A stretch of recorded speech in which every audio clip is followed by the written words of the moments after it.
It's all happening. What's happening? The coffee table book. It's a go. Oh, yeah, I heard all about it.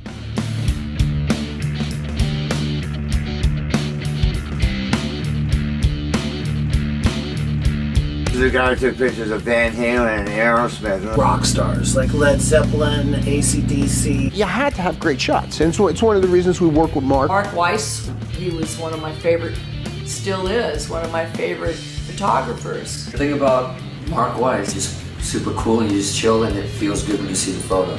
Mark Weiss, there's a name that most everybody must know, especially if you lived in the 80s. He was one of the main photographers. Mark Weiss did great sessions with us all over the place, all over the world actually. His photos are completely iconic. I would see Mark's name so many times in some of the records I loved or credited to some of the photos I would love. His work stands the test of time. What's his name again? Mark Weiss, that's right. One of my very best buddies. He shot the cover for Night Songs for us, and Mark scheduled the shoot for daytime. And I kept saying to him, that's not gonna look right. And he said, I shoot day for night. And I don't know what the fuck that meant.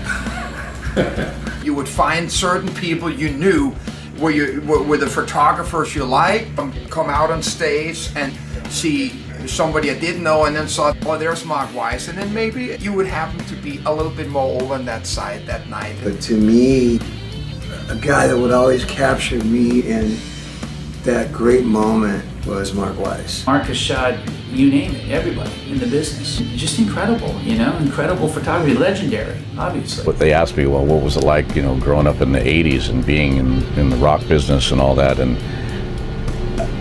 they can't believe the stories, you know, really? That happened? He said, hey, Zach, man, do you ever think about auditioning for Ozzy? I remember Dave calling me up saying, oh yeah, man, Ozzy's up at Mark's studio up at Empire State Building.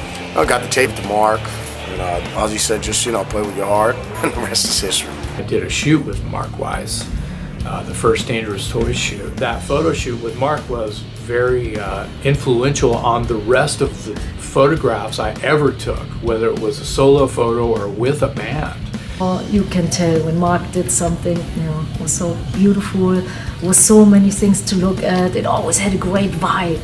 This is no surprise that we're sitting here now 30 years later or something and still doing it, because you're one of those guys who have been able to identify and move forward with the manifesting of your passion, and nothing's going to stop you. Wow, all those pictures in there, amazing. He was everywhere you dreamt of being, and then some. This Mark Weiss guy. Mark Weiss is a fucking genius.